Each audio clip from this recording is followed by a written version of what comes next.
Hi everyone, welcome back to Shell Start Stitches. Today's video we are going to be covering my self-designed crochet stash book. I wanted, because I'm a bit OCD with things, I like to keep a track of what I've got or what I've made, because if I make things for other people, which does happen quite a bit, I like to know what the pattern was, what colours I used, what size hook. I was really struggling to find something that I found worked for me. So there are books out there which are really good, you know, they work well for people who use them for big projects. But because a lot of mine to date have been small projects, I found that I'd fill in one side of the sheet and the rest of sort of the side of the sheet would go empty and wasted. So I sat for quite a few hours designing my own crochet stash book, which I actually got printed. So this is my crochet stash.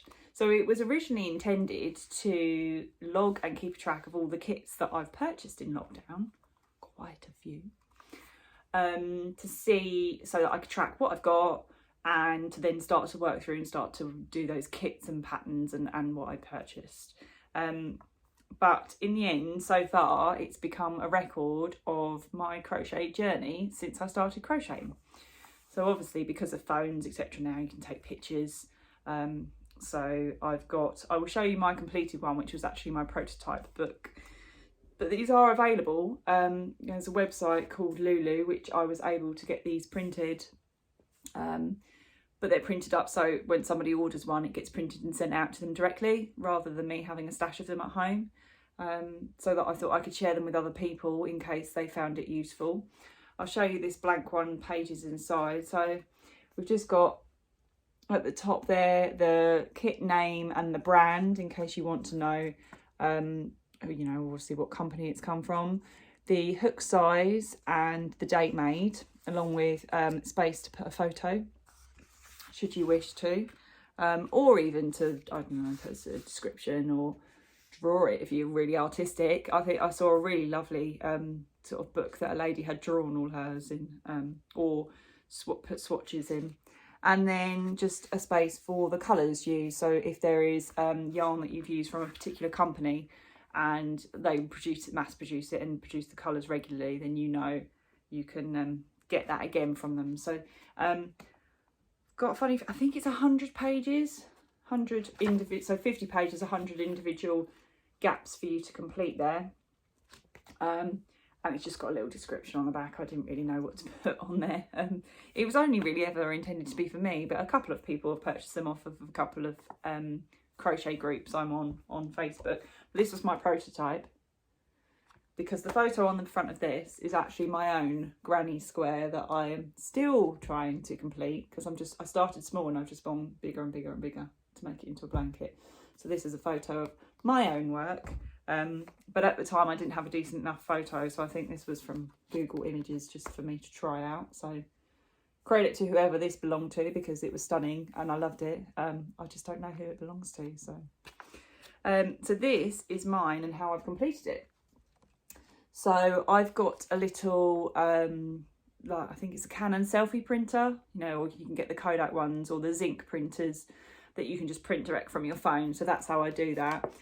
Because I've got 6x4 sheets, I can print 4 of these, I've worked out, to a sheet.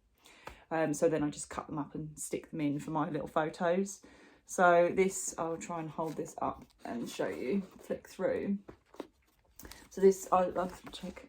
February 2018 is when I started crochet. That was my very first proper kit. I'd only just taught myself basic chain stitches, I think, from a YouTube video. And I think it was an American video, which confused me even more because their terminology for crochet is different to ours. And then I thought, why not? Let's just go into a kit. So that was the Wee Woolies kit that you would have seen me mention in my previous video. That was the bunnies that I made, Arthur and Betsy, and you'll start to see as we go through, I won't go through all of this, but my Wee Woolies obsession, because quite a few of the pages are, let's see if I can do it that way. So just take photos and filling it in as we go. So Wallace and Gromit's, Spot the Dog, Harry Potter and Hedwig, Shaun the Sheep. These are all Wee Willies, these kits here. We've got the bear, the giraffe and the lion. I think they were mini ones. Blanket I started, that was my first ever blanket. It took me about 3 months. Started it when I was being made redundant. And yeah, this is just my journey of all the different crochet items I've made since I started crochet. They're not all fully completed. I've got some socks in there, you can see. I try and keep this updated sort of every couple of months. I do it when I have enough to print out on the printer and fill in. This is jumper I made, my first jumper, cardigan that I've made. And you see the Wee Willies panda kits there that I showed you last time. And that's where we're up to. That is probably about half full. But these can come in, this is a bound one, so just like a spine bound. But there is a ring bound version as well, which actually I thought I prefer because I hate making mistakes. So if I make a mistake, I thought I'd want to rip it out and then start again. I think I did make a mistake in here once and I just had to Tipp-Ex over it. Very OCD. But yeah, so if you prefer a ring bound and want to pull pages out when you go a bit wrong. But that is my crochet book on Lulu. So you can purchase if that's something you like the idea of, but it actually looks like this now.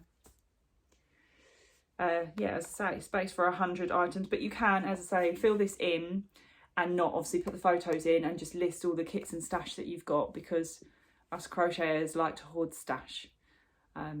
And then you can at least see what you've got to hand, because it has been known that some of my crochet friends have bought a kit, forgotten they've got it, and then gone and bought it again. So yeah, check it out. I'll pop a link in, but if you're into crochet and you're a bit OCD like me and like to record things or, you know, write things down, check it out, and I hope you enjoy, and we will see you next time.